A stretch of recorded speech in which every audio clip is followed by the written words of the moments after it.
Betting apps promotional కు సంబంధించి 29 మంది సినీ సెలబ్రిటీలు కంపెనీలపై ఈడీ కేసులు నమోదు చేశారు. సినీ నటులు విజయ్ దేవరకొండ, రానా, మంచు లక్ష్మి, ప్రకాష్ రాజ్, నితి అగర్వాల్, అనన్య నాగల్లా, శ్రీముఖి తదితరులపై సైబరాబాద్ పోలీసులు ఎఫ్ఐఆర్ ఆధారంగా ఈడీ విచారణ జరపనుంది. నిర్మల్ జిల్లా తానూరులో యూరియా కోసం రైతులు బారులు తీశారు. క్యూ లైన్లలో నిలబడలేక చెప్పులను వరుస క్రమంలో పెట్టారు. అధికారులు అరకొరగా యూరియా సరఫరా చేస్తున్నారని రైతులు ఆరోపిస్తున్నారు. దీంతో సొసైటీలకు యూరియా వచ్చిందన్న వార్త తెలియగానే రైతులు ఇలా ఒక్కసారిగా ఎగబడుతున్నారు. మరోసారి విచారణకు రావాలంటూ జస్టిస్ పి చంద్రఘోష్ నేతృత్వంలోని కాళేశ్వరం కమిషన్ హరీష్ రావుకు నోటీసులు జారీ చేసింది. దీంతో ఇవాళ ఆయన విచారణకు హాజరు కావాల్సి ఉంది. అయితే అనూహ్యంగా తాను ఇవాళ విచారణకు హాజరు కావటం లేదని కమిషన్ కు హరీష్ రావు సమాచారం అందజేశారు. అయితే బీఆర్ఎస్ అధినేత కేసీఆర్ వైద్య పరీక్షల నిమిత్తం ఇవాళ సోమాజిగూడ యశోద ఆసుపత్రికి వెళ్లనుండటంతో మరో రోజును విచారణకు హాజరవుతానని జస్టిస్ పి చంద్రఘోష్ కు సమాచారం అందజేశారు. రాష్ట్రంలో వ్యవసాయ రంగాన్ని పట్టించుకునే నాదుడు లేక అన్నదాతలు అరిగోస పడుతున్నారని ఎమ్మెల్సీ కవిత ఆరోపించారు. 10 ఏళ్ల కేసీఆర్ పాలనలో వ్యవసాయాన్ని ఓ పండుగలా మార్చితే కాంగ్రెస్ ఏడాదిన్నర పాలనలోనే అన్నదాతలు ఆగమయ్యే పరిస్థితి ఏర్పడిందని ఫైర్ అయ్యారు. వానాకాలం సాగు పనుల్లో తనమునకలై ఉండాల్సిన రైతన్న యూరియా బస్తాల కోసం క్లూ నెలలో పడిగాపులు కావాల్సిన దుస్థితి వచ్చిందని కవిత అసహనం వ్యక్తం చేస్తున్నారు. రాజన్న సిరిసిల్ల జిల్లా బోయినపల్లిలో పౌర్ణమి సందర్భంగా రాహుకేతు దత్తక్షేత్రం భక్తులతో కిటకిటలాడుతుంది. స్వామివారి సర్పసైన రూప దర్శనం కోసం భారీగా భక్తులు తరలివచ్చారు. అభిషేకాలు, ద్విపక్ష పూజలు, ముడుపుల కార్యక్రమాలతో ఆలయ పరిసరాలు భక్తుల శరణు వేడుకలతో మారుమోగుతున్నాయి. ఏపీలో మరో రికార్డ్ సాధనకు రంగం సిద్ధమైంది. ఒకే రోజు 2 కోట్ల మందితో తల్లిదండ్రులు, ఉపాధ్యాయుల మెగా సమావేశాన్ని ప్రభుత్వం నిర్వహిస్తోంది. ఇందులో భాగంగా శ్రీ సత్యసాయి జిల్లా కొత్త చెరువు జడ్పీ పాఠశాలలో నిర్వహించిన కార్యక్రమానికి సీఎం చంద్రబాబు, మంత్రి లోకేష్ హాజరయ్యారు. ఈ సందర్భంగా విద్యార్థులతో చంద్రబాబు ముచ్చటించారు. భవిష్యత్తులో ఏం కావాలనుకుంటున్నారని విద్యార్థులను అడిగి తెలుసుకున్నారు.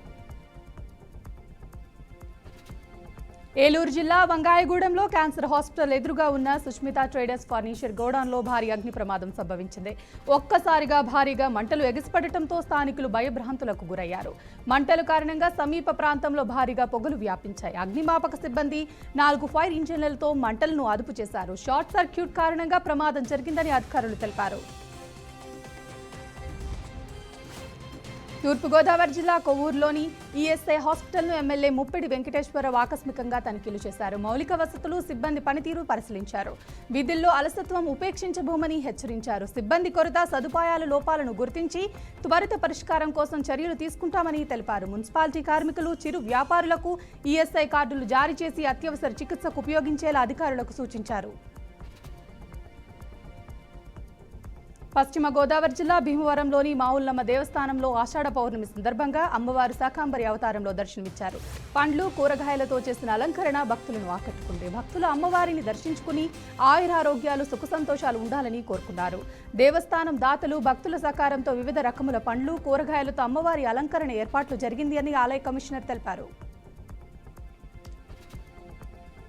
ఏపీలో సంచలనం సృష్టిస్తున్న లిక్కర్ స్కామ్ కేసులో కీలక పరిణామం చోటు చేసుకుంది. ఈ కేసులో సిట్ రిటైర్డ్ ఐఏఎస్ అధికారి రజత్ భార్గవ్కి నోటీసులు జారీ చేసింది. గత ప్రభుత్వ హయాంలో ఎక్సైజ్ శాఖ ప్రత్యేక కార్యదర్శిగా పనిచేశారు.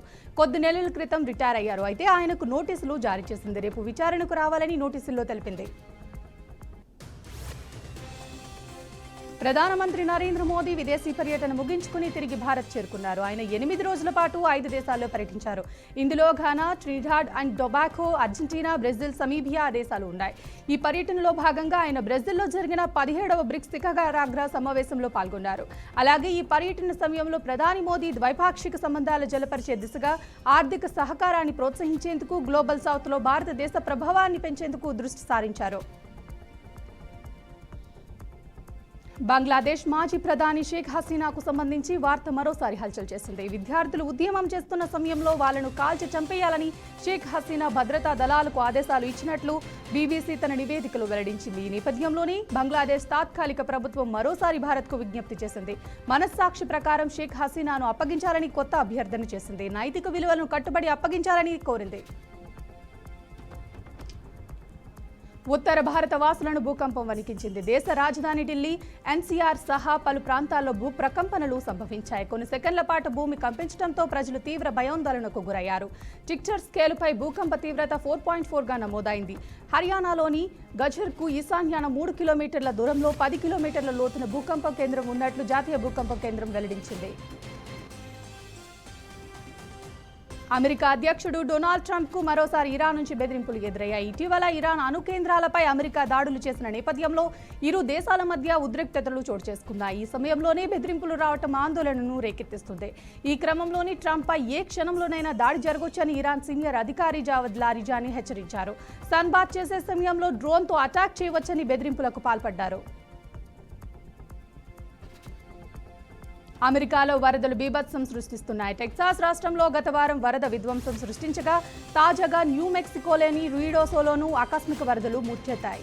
దీంతో అధికారులు అక్కడ అత్యవసర పరిస్థితిని ప్రకటించారు. వరద నీటి ప్రవాహానికి 2 చిన్నారులతో సహా 3 ప్రాణాలు కోల్పోయారు.